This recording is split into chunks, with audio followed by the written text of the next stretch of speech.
Welcome to Odisha tutorial. चलतु आज आम ओडिया ग्रामर थिबा विशेषण पद विषय रे भल भाव में बुझा। जदि आप केवे भी विशेषण पद विषय पढ़ी नथिबे तेबे एही वीडियो को लास्ट पर्यंत देखंतु। देखिले जदि कौन क्वेश्चन आपंकर एग्जाम रे आसूची विशेषण पदर तेबे आपण ताकू सुनिश्चित करेक्ट करके आसीबे। तो चलतु एबे जानिबा विशेषण पद क्या कहुए। विशेषण पद होउची वाक्य रे जेउ पद विशेष पदर गुण अवस्था संख्या परिमाण विषय रे विशेष सूचना दिए ताको कौन कहुए ना विशेषण पद कहुए। एठी कौन कहले देखंतु जेउ पद विशेष पदर गुण अवस्था संख्या परिमाण। तो प्रथमे जदि आमे विशेष पद कोटा न जानि पारले तेबे आमे विशेषण पद को चिन्हि पारिबानी। तो विशेष पद क्या कहुए प्रथमे जानिबा दरकार। विशेष पद होउची जो पद कौन ना कौन नाम को प्रकाश करे ताकू कौन कहुए ना विशेष पद कहुए। से नामटी व्यक्ति रही थाई पारे, वस्तु रही थाई पारे किंबा स्थान रही थाई पारे। बुझीगला कौन मु एग्जांपल देवी विशेष पदर राम श्याम हरि गोपाल कुकुर बिलुआ छेली मेढ़ा पहाड़ पर्वत मोबाइल टीवी फैन घंटा एगा सब कौन कौन एगा सब गोटे गोटे होची विशेष पद। कौन पाइना एमानकर समस्तंकर गोटे गोटे नाम अच्छी। पृथ्वी रे जेते सब जिनस अच्छी जार नाम अच्छी सेटा होची कौन सेटा होची गोटे विशेष पद। तो ये कौन कही जो पद विशेष पदर गुण अवस्था संख्या और परिमाण विषय रे सूचना दिए ताकू कौन कहुए ना विशेषण पद कहुए। एग्जांपल देखंतु आउ टिके भल कि बुझी पारिबे। तो एग्जांपल को देखंतु। एग्जांपल कौन अच्छी देखंतु भल पिला को समस्ते आदर करती। एटा कौन एटा गोटे वाक्यटा। तो ये कौन कही तार वाक्य जो पद विशेष पदर गुण अवस्था संख्या परिमाण विषय सूचना दिए ताकू कौन कहुए ना विशेषण पद कहुए। तो यहाँ गोटे वाक्यटा। तो प्रथम यही वाक्य आमको चिन्हबार अच्छे विशेष पद कौटा। ये वाक्य विशेष पद कौटा। ये वाक्य विशेष पद हूँ पिला।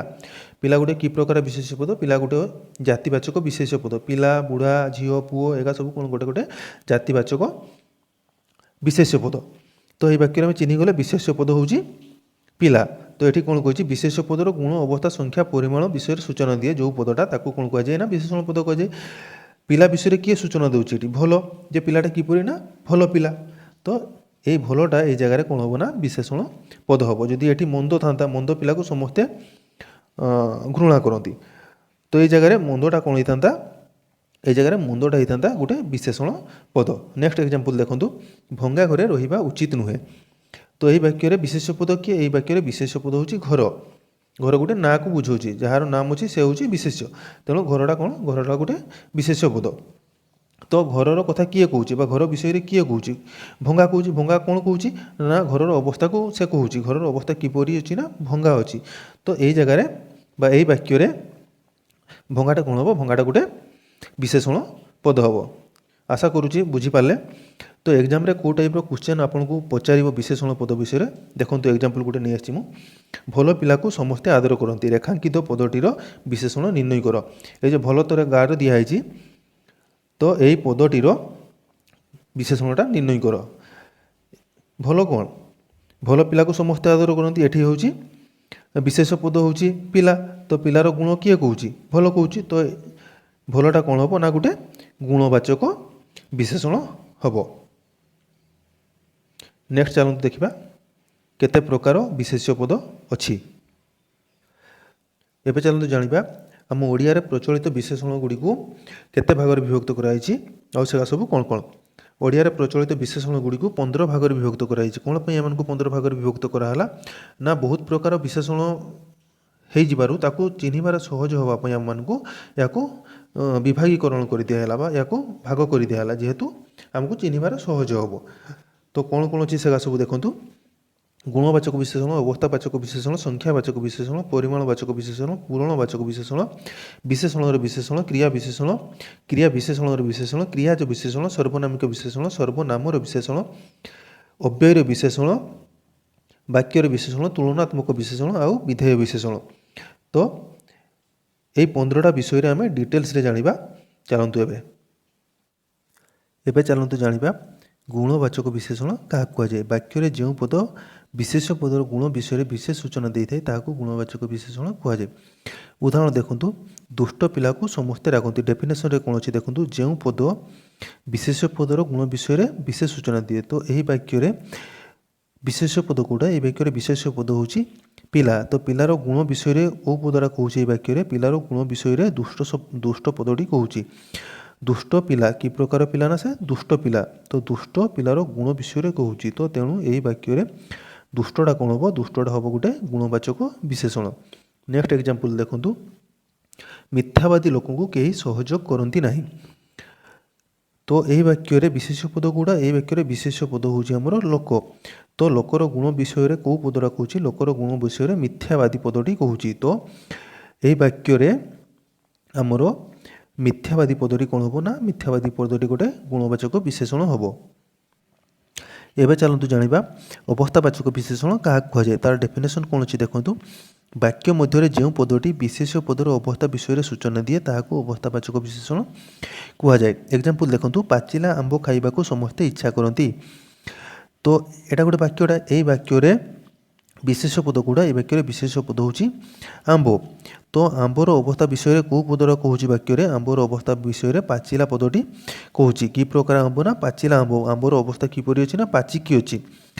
ତ ଏଠି ପାଚିଲାଟା କ'ଣ ହେବ? ପାଚିଲାଟା ଆମର ହେବ ଅବସ୍ଥାବାଚକ ବିଶେଷଣ। ନେକ୍ସଟ ଏକ୍ଜାମ୍ପଲ୍ ଦେଖନ୍ତୁ, କାଦୁଅ ରାସ୍ତାରେ ଯାଇ ହୁଏ ନାହିଁ। ଏଇଟା ଗୋଟେ ବାକ୍ୟଟା, ଏହି ବାକ୍ୟରେ ବିଶେଷ ପଦ କେଉଁଟା? ଏହି ବାକ୍ୟରେ ବିଶେଷ ପଦ ହେଉଛି ରାସ୍ତା। କିପରି ରାସ୍ତା ନା କାଦୁଅ ରାସ୍ତା। ରାସ୍ତାର ଅବସ୍ଥା କିପରି ଅଛି ନା କାଦୁଅ ଅଛି। ତ କାଦୁଅଟା କ'ଣ କରୁଛି ନା ରାସ୍ତାର ଅବସ୍ଥା ବିଷୟରେ କହୁଛି।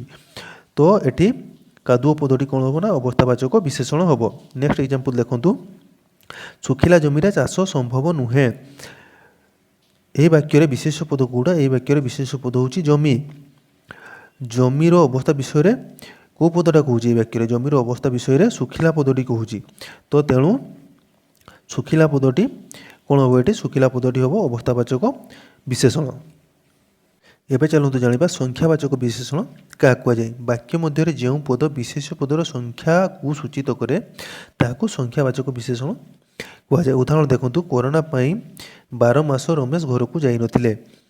ତ ଏହି ବାକ୍ୟରେ ବିଶେଷ ପଦ କେଉଁଟା ହେବ? ଏହି ବାକ୍ୟରେ ବିଶେଷ ପଦ ହେବ ମାସ। ତ ବିଶେଷ୍ୟ ପଦର ସଂଖ୍ୟାକୁ କିଏ ସୂଚିତ କରୁଛି ନା 12 ପଦଟି ବିଶେଷ ପଦର ସଂଖ୍ୟାକୁ ସୂଚିତ କରୁଛି। ତ ତେଣୁ 12ଟି କ'ଣ ହେବ? 12ଟି ହେବ ସଂଖ୍ୟାବାଚକ ବିଶେଷଣ। ତାପରେ ଦେଖନ୍ତୁ 2 ନମ୍ବର ଏକ୍ଜାମ୍ପଲ୍ କ'ଣ ଅଛି? 2 ବର୍ଷ ପରେ ଏବେ କିଛି ଚାକିରି ବାହାରିଛି। ତ ଏଠି ଏହି ବାକ୍ୟରେ ବର୍ଷ କ'ଣ ହେବ? ବିଶେଷ୍ୟ ପଦ। ତ ବିଶେଷ୍ୟ ପଦର ସଂଖ୍ୟାକୁ କେଉଁ ପଦଟା ସୂଚିତ କରୁଛି? ବିଶେଷ ପଦର ସଂଖ୍ୟାକୁ 2 ପଦଟି ସୂଚିତ କରୁଛି। ତ ତେଣୁ ଏହି ଜାଗାରେ 2 ପଦଟି କ'ଣ ହେବ ନା ସଂଖ୍ୟାବାଚକ ବିଶେଷଣ ପଦ ହେବ। ଏବେ ଚାଲନ୍ତୁ ଜାଣିବା ପରିମାଣବାଚକ ବିଶେଷଣ କାହାକୁ କୁହାଯାଏ। ଡେଫିନେସନ୍ କ'ଣ ଅଛି ଦେଖନ୍ତୁ। ବାକ୍ୟ ମଧ୍ୟରେ ଯେଉଁ ପଦଟି ବିଶେଷ ପଦର ପରିମାଣ ବିଷୟରେ ସୂଚନା ଦେଇଥାଏ ତାହାକୁ ପରିମାଣବାଚକ ବିଶେଷଣ କୁହାଯାଏ। ଏକ୍ଜାମ୍ପଲ୍ ଦେଖନ୍ତୁ, ଆଜିର ଦିନରେ ଅଳ୍ପ ପଇସାରେ ଚଳିବା କଷ୍ଟକର। ଏହି ବାକ୍ୟରେ ବିଶେଷ ପଦ କିଏ? ଏହି ବାକ୍ୟରେ ବିଶେଷ ପଦ ହେଉଛି ପଇସା। ପଇସାର ପରିମାଣକୁ କେଉଁ ପଦଟି ସୂଚନା ଦେଉଛି? ପଇସାର ପରିମାଣକୁ ଅଳ୍ପ ପଦଟି ସୂଚନା ଦେଉଛି। ନା କେତେ ପଇସା ଅଛି, କେତେ ପଇସାରେ ଚଳିବା କଷ୍ଟକର ନା ଅଳ୍ପ ପଇସାରେ ଚଳିବା କଷ୍ଟକର। ତ ଏଠି ଅଳ୍ପଟା କ'ଣ ହେବ ନା ପରିମାଣବାଚକ ବିଶେଷଣ ହେବ। ଯେଉଁ ପଦଟି ପରିମାଣକୁ ସୂଚନା ଦେଉଥିବ। ଯଦି ଏଠି ଅଧିକ ଥାନ୍ତା ଅଧିକ ପଇସାରେ ଚଳିବା ସହଜ। ଯଦି ଏ ବାକ୍ୟରେ ଥାନ୍ତା ଅଧିକ ପଇସାରେ ଚଳିବା ସହଜ, ତାହେଲେ ଅଧିକଟା କ'ଣ ହେଇଥାନ୍ତା? ଏଇ ବାକ୍ୟ ଯଦି ସେମିତି ଥାନ୍ତା ତାହେଲେ ଅଧିକଟା ହେଇଥାନ୍ତା ଏଠି ପରିମାଣବାଚକ ବିଶେଷଣ।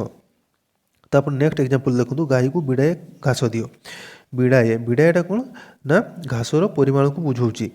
ତ ଏହି ବାକ୍ୟରେ ପରିମାଣଟା ବିଡ଼ାଏଟା କ'ଣ ହେବ? ଏହି ବାକ୍ୟରେ ବିଡ଼ାଏଟା ହେବ ପରିମାଣବାଚକ ବିଶେଷଣ। ନେକ୍ସଟ ଏକ୍ଜାମ୍ପଲ୍ ଦେଖନ୍ତୁ, ବହୁତ ଲୋକ ଆଜି ବି ଇଣ୍ଟରନେଟ୍ର ବ୍ୟବହାର ଜାଣିନାହାନ୍ତି।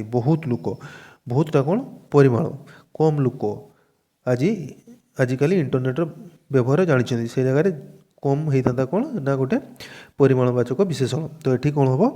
ବହୁତ ଲୋକ ଆଜି ବି ଇଣ୍ଟରନେଟ୍ର ବ୍ୟବହାର ଜାଣିନାହାନ୍ତି। ଲୋକ କ'ଣ ହେଇଯିବ? ଲୋକ ହେଇଯିବ ଏଠି ବିଶେଷ୍ୟ ପଦ। ତ ବିଶେଷ୍ୟ ପଦର ପରିମାଣ ବିଷୟରେ କେଉଁ ପଦଟା ସୂଚନା ଦେଉଛି ନା ବହୁତଟା ସୂଚନା ଦେଉଛି। ତ ତେଣୁ ବହୁତ ପଦଟି କ'ଣ ହେବ ନା ପରିମାଣବାଚକ ବିଶେଷଣ ହେବ। ଏବେ ଚାଲନ୍ତୁ ଜାଣିବା ପୂରଣବାଚକ ବିଶେଷଣ କାହାକୁ କୁହାଯାଏ। ଡେଫିନେସନ୍ କ'ଣ ଅଛି ଦେଖନ୍ତୁ। ବାକ୍ୟରେ ଯେଉଁ ପଦ ସଂଖ୍ୟାର କ୍ରମିକତା ପ୍ରକାଶ ପାଇବା ସହିତ ବିଶେଷ ପଦର ନିର୍ଦ୍ଦିଷ୍ଟତା ବିଷୟରେ ସୂଚନା ଦିଏ ତାହାକୁ ପୂରଣବାଚକ ବିଶେଷଣ କୁହାଯାଏ। ବାକ୍ୟରେ ଯେଉଁ ପଦ ସଂଖ୍ୟାର କ୍ରମିକତା କହିଲେ କ'ଣ? ସଂଖ୍ୟାର କ୍ରମିକତା ହେଉଛି 1ର ପ୍ରଥମ, 2ର ଦ୍ୱିତୀୟ, 3ର ତୃତୀୟ, 4ର ଚତୁର୍ଥ, 5ର ପଞ୍ଚମ। এই ଯେଉଁ ପ୍ରଥମ, ଦ୍ୱିତୀୟ, ତୃତୀୟ, ଚତୁର୍ଥ, ପଞ୍ଚମ ରହିଲା, ଏଇଟା ହେଉଛି ସଂଖ୍ୟାର क्रमिकता। तो कौन कही संख्यार क्रमिकता प्रकाश पाइबा सहित विशेष पदर निर्दिष्टता विषय सूचना दिए। विशेष पदर निर्दिष्टता विषय सूचना दिए ताकू पूर्णवाचक विशेषण कहुए। एवं चलते एग्जाम्पल देखूँ। दशम श्रेणी में बोर्ड परीक्षा हुए। तो यही वाक्य विशेष पद किए। यही वाक्य विशेष पद हूँ श्रेणी। तो दशम गुण दशम हूँ 10 बा 10 क्रमिकता केते दशम 10 क्रमिकता हूँ दशम। दशम श्रेणी में बोर्ड परीक्षा हुए। तो एठी विशेष पदर निर्दिष्टता कौन प्रकाश पाऊँ ना दशम श्रेणी में ही बोर्ड परीक्षा हुए। तो ये जगह दशमटा कौन हो दशमटा हो पूर्णवाचक विशेषण। नेक्स्ट एग्जांपल देखंतु। हरीश मैट्रिक परीक्षा रे प्रथम श्रेणी में उत्तीर्ण होईछि। एही वाक्य रे प्रथमटा कौन प्रथमटा हूँ 1 क्रमिकता। 1 क्रमिकता प्रथम प्रथम श्रेणी में उत्तीर्ण होईछि। हरीश प्रथम श्रेणी में उत्तीर्ण होईछि। तो श्रेणी को श्रेणी उत्तीर्ण होईछि ना प्रथम श्रेणी रे। तो ये वाक्य विशेष पदर निर्दिष्टता प्रकाश पाऊँ ना कौ श्रेणी उत्तीर्ण होईछि प्रथम श्रेणी में उत्तीर्ण होईछि। तो ये प्रथमटा कौन हम ना प्रथमटा हम आमर पूर्णवाचक विशेषण।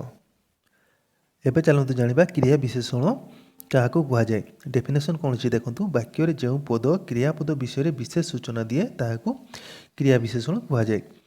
उदाहरण देखो। हाथीटी धीरे चलुची। यही वाक्य क्रियापद कौटा क्रियापद हूँ आमर चलुची। तो कौन कही जो पदटी क्रियापद विषय विशेष सूचना दिए। क्रियापद विषय यहाँ हूँ क्रियापद चलुचीटा। तो ये क्रियापद विषय कौ पदटा सूचना दूसरी ना धीरे पदटी यही क्रियापद विषय सूचना दूसरी। कौन सूचना दूसरी ना धीरे चलुची। तो ये धीरेटा कौन हम धीरेटा हम आमर क्रिया विशेषण पद। नेक्स्ट एग्जांपल देखो। पिलाटी जोर रे कांदुची। तो यही वाक्य विशेष कौटा आमर क्रियापद। ये वाक्य क्रियापद हूँ आमर कांदिबा। कांदिबाटा हूँ क्रियापद। ये क्रियापद विषय कौ पदटी कहूँ ना क्रियापद विषय जोर रे पदटी कहूँ ना पिलाटी किपरि कांदुची ना जोर रे कांदुची। तो ये जगह जोर रे पदटी कौन हम आमर क्रिया विशेषण पद हम। तापर एग्जांपल को देखो। तुम सेठाकू चंचल जाओ। यही वाक्य क्रियापद कौटा ये वाक्य क्रियापद हूँ जाओ। जीवाटा हूँ क्रियापद ये वाक्य जाओटा। तो यही क्रियापद विषय कौ पदटी कहूँ क्रियापद विषय चंचल पदटी कहूँ ना चंचल जाओ। तो ये चंचलटा कौन हम चंचलटा गोटे हम आमर क्रिया विशेषण। जदि ये था तुम सेटाकू धीरे जाओ। तो ये जदि धीरे था ताले धीरेटा भी होता कौन आमर क्रिया विशेषण पद। एबे चलते जानिबा क्रियाज विशेषण क्या कहती। देखो तार डेफिनेशन कौन अच्छी। वाक्य क्रियार जात पद जदि विशेष पद को विशेषित करे तेबे ताहाकू कौन कहुए ना क्रियाज विशेषण कहुए। क्रियार जात पद बा क्रियार जो पद आसी बा क्रियार जो पद सृष्टि बा कार्यर जो पद सृष्टि से ही पद जदि विशेष पद को विशेषित करे तेबे ताऊ कौन कौन कह ना क्रियाज विशेषण कह। एग्जांपल देखो। बुढ़ा लोकटी चलंता गाड़ी पड़गला। चलंता कौटी आसुँ चल युक्त अंता प्रत्यय जोग ही चलंता हो। तो यहाँ क्रियारू आसी चलवा क्रियारू चलंताटा आसी। तो ये चलंताटा ये विशेष पद किए अच्छी ना गाड़ी गाड़ी अच्छी ये विशेष पद। तो चलंता पदटी विशेष पद गाड़ी को विशेषित करुचु। तो तेणु ये जगह चलंताटा कौन हम चलंताटा आमर क्रियाज विशेषण हम। नेक्स्ट एग्जांपल देखो। जलंता निआरे हाथ मारनी। तो ये निआटा कौन हम निआटा गोटे विशेष पद हम। से निआटा को किए विशेषित करुच्ची ना जलंता। जल धातुरे अंता प्रत्यय जोग ही कौन होता जलंता होती। जलिबाटा भी गोटे कार्य। तो ये जलंताटा कौन हम जलंताटा हम आमर क्रियाज विशेषण। तापर एग्जांपल देखो। राम फेरंता गाड़ी रे आसीबो। तो ये गाड़ीटा कौन हो गाड़ीटा हूँ आमर विशेष पद। तो ये फेरंता फेर युक्त अंता प्रत्यय जोग फेरंता हो फेरबारू फेरंता हो। तो फेरबाटा गोटे काम। तो ये फेरंताटा कौन हम फेरंताटा गोटे क्रियाज विशेषण हम। एबे चलते जानिबा सर्वनामिक विशेषण क्या कहुए। सर्वनामिक विशेषण को जानवा हेले आम जदि सर्वनाम क्या कहुए जानी जाइथिबा तेबे सर्वनामिक विशेषण को जानापी आमको सहज हम। तो सर्वनाम क्या कहुए। सर्वनाम हूँ गोटे पद बदल में आम जो पद व्यवहार करूँ सर्वनाम पद कहुए।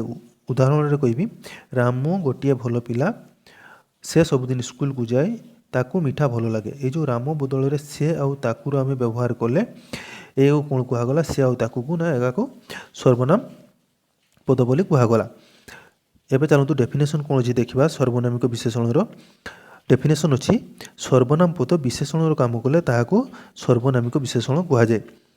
एग्जाम्पल देखु से ही कथार मुंड पुराऊ ना ये सर्वनाम पद किए अच्छी से तो से सर्वनाम पदटी विशेषण काम करुचे वाक्य तो तेणु सेटा कौन हम सेटा हम आम सर्वनामिक विशेषण। तापर एग्जाम्पल देखु एपरी घटना मुझे शुणी नी तो एपरी सर्वनामटी विशेषण काम करुचे तो तेणु कि एपरीटा कौन हम ना एपरीटा गोटे सर्वनामिक विशेषण हम। एटा थिला विशेषण पार्ट 1 वीडियो। विशेषण आउ जेतिक बाकी रहीगला आम पार्ट 2 रे कभर करवा। जदि आपण मैंने बुझीपारुवे पढ़ा को तेज निश्चित गोटे वीडियो को लाइक करेंगे। Thank you for watching.